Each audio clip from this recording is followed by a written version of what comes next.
राम राम.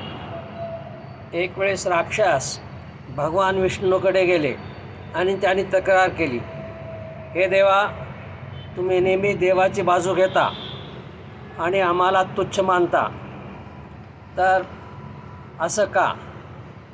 राक्षस पण आणि देव पण मनुष्य पण तुमची प्रजा आहे, तुम्ही रक्षण करता आहात, तर असं का?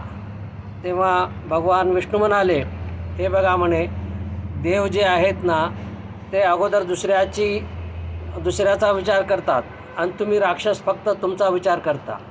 राक्षस म्हणाले, असं नाही देवा. मग भगवान विष्णू म्हणाले की आपण परीक्षा घेऊ. मग त्यांनी काय केलं, पहिलं राक्षसाला बसवलं आणि त्यांच्यापुढे जेवण ठेवलं आणि काय केलं, जेवणाच्या अगोदर त्या राक्षसाचे असे हात एका लाकडाने बांधले, दोन्ही हात, आणि म्हणाले की जेवणाला बसा. मग राक्षस जेवायला बसले. त्यांना जेवता येईना, असं खाता येईना. मग ते तसेच भुके उठले.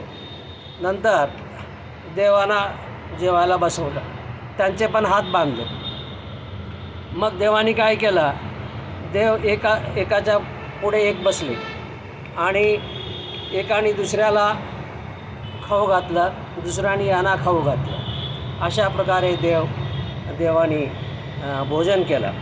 तेव्हा भगवान विष्णू म्हणाले, हे बघा राक्षसानो, तुम्ही स्वतःचाच विचार करता, परंतु देव आहे ते दुसऱ्याचा विचार करतात, म्हणून देव श्रेष्ठ आहेत. आता या कथेमध्ये मनुष्याचा विचार आला नाही आहे. मनुष्य कुणाला म्हणावं, माझ्या मताप्रमाणे राक्षस हे स्वतःचा विचार करतात, देव दुसऱ्याचा विचार करतात.